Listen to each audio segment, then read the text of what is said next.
السلام علیکم دوستو، یہ ممکن ہی نہیں کہ جب بھی دولت اور خزانے کی بات کی جائے تو قارون کو یاد نہ کیا جائے۔ قارون کے پاس اتنی دولت اور خزانہ تھا کہ اگر آج کے حساب سے اس کی دولت کا اندازہ لگایا جائے تو آج کی ساری دولت اس کے ایک حصے کے برابر ہوتی ہے۔ آج ہم قارون اور اس کے خزانے کے بارے میں مختصر سی بات کریں گے۔ قارون حضرت موسیٰ علیہ السلام کے چچا یسیر کا بیٹا تھا، جو بہت ہی خوبصورت آدمی تھا، اسی لیے لوگ اس کے حسن و جمال سے متاثر ہو کر اس کو منور بھی کہا کرتے تھے۔ اس کے ساتھ ساتھ اس میں یہ کمال بھی تھا کہ وہ بنی اسرائیل میں تورات کا بہت بڑا عالم اور با اخلاق انسان تھا، اور لوگ اس کا بہت ہی ادب و احترام کرتے تھے۔ لیکن دولت انسان کو بہت سی بیماریوں سے لاحق کر دیتی ہے، اور ایسا ہی کچھ قارون کے ساتھ بھی ہوا۔ بے شمار دولت اس کے ہاتھ آتے ہی اس کے حالات میں ایک دم تبدیلی پیدا ہو گئی، اور سامری کی طرح منافق ہو کر حضرت موسیٰ علیہ السلام کا بہت بڑا دشمن ہو گیا، اور اعلیٰ درجے کا متکبر اور مغروری ہو گیا۔ جب زکوٰۃ کا حکم نازل ہوا تو اس نے حضرت موسیٰ کے روبرو یہ عہد کیا کہ وہ اپنے تمام مالوں میں سے 1000واں حصہ زکوٰۃ نکالے گا، مگر جب اس نے مالوں کا حساب لگایا تو ایک بہت بڑی رقم زکوٰۃ کی نکلی۔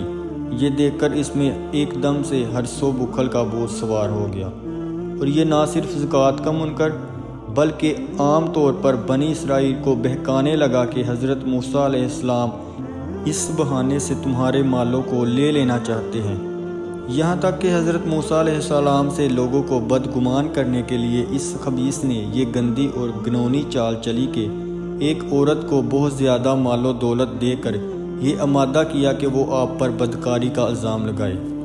چنانچہ اسی وقت جب حضرت موسیٰ قارون سے مناظرہ فرما رہے تھے تو قارون نے آپ کو ٹوکا کہ فلانی عورت سے آپ نے بدکاری کی ہے۔ حضرت موسیٰ نے فرمایا کہ اس عورت کو میرے سامنے لاؤ۔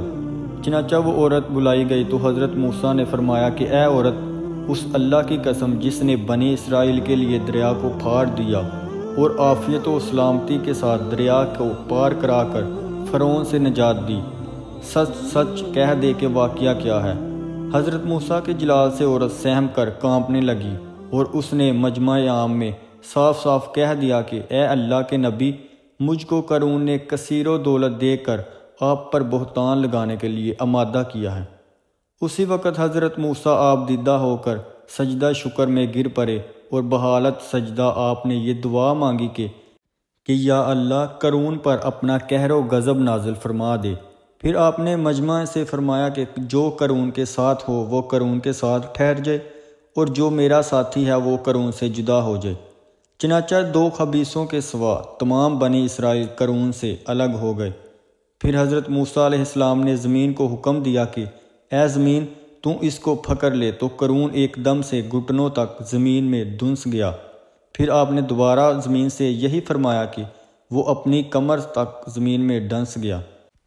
یہ سب کچھ دیکھ کر قارون رونے لگا اور آپ کو رشتہ داری کا واسطہ دینے لگا، مگر آپ نے کوئی التباط نہ فرمائی، یہاں تک کہ وہ بالکل زمین میں دھنس گیا۔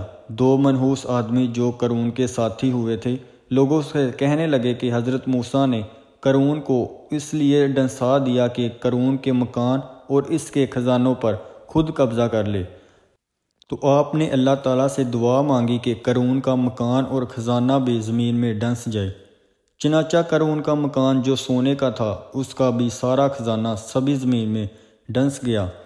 ہمیں اس واقعے سے یہی سبق ملتا ہے کہ اللہ تعالیٰ جب بھی دولت عطا فرمائے تو ہم پر لازم ہے کہ اس میں سے زکوٰۃ کا حصہ لازمی نکال لے۔ اللہ تعالیٰ ہم سب کو ہدایت نصیب فرمائے، آمین۔